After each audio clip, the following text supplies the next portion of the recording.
Hi, Nicholas here. Today's topic is selecting your niche. Um, Before you can do anything further on the web, register your domain, start creating your content, you absolutely need to know what you're going to be writing about and what your niche is going to be about, what your website's going to be about. Now, let's have a look at all the different steps involved in selecting your niche. Let's run through the process first quickly. First of all, you need to find a powerful niche, then write quality content, create quality content, as in written, video, audio, etc. Then deliver content in different formats, video, etc. Then drive traffic to your site. The focus needs to be on helping your readers in that specific niche.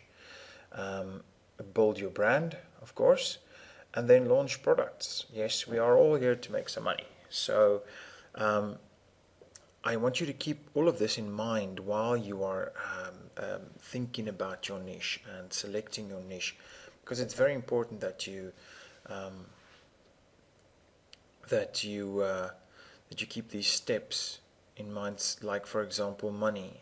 Will you be able to monetize the niche that you're going to select? And the main focus is quality content.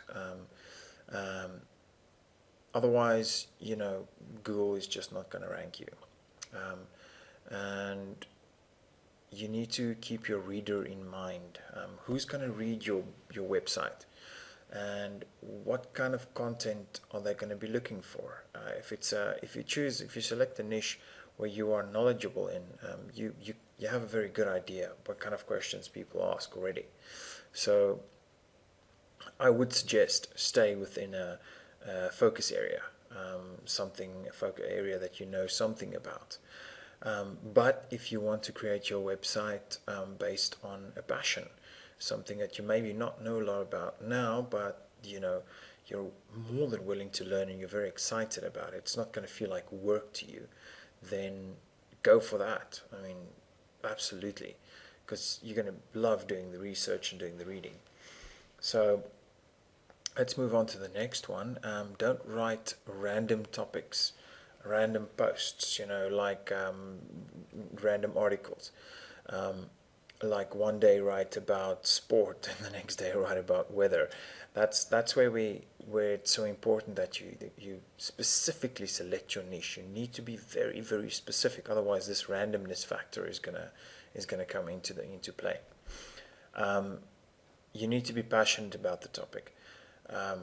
Or if you want to do this as a business, then work with someone that is passionate about that topic. It's very difficult to create quality content if you're not passionate about the topic. You must, of course, be willing to learn and read a lot about this specific topic, if you're not already very knowledgeable. But of course, there's going to be days when you need to, and topics that you're going to need to read a bit about. So yeah, you need to be able to, you need to want to read about this topic. Then narrow down your niche. If you've identified your initial niche that you want to write in, that you create your website about, then you need to sit down and narrow it down to as specific as possible. For example, let's say you're an avid biker, as in cyclist. The starting keyword would be biking or cycling, and then you narrow that down to mountain biking, and then you narrow that down again to mountain biking for women. If you're passionate about mobile phones, then from mobile to Nokia mobile to Nokia C3 mobile phone, let me just add that to mobile phone, that's narrowing it down. It's making it a very specific niche, specific focus. If you're into model building, narrow that down to model airplane building. and narrow that down to model fighter plane building. So you see what I mean with narrow it down. Go as specific as possible. And then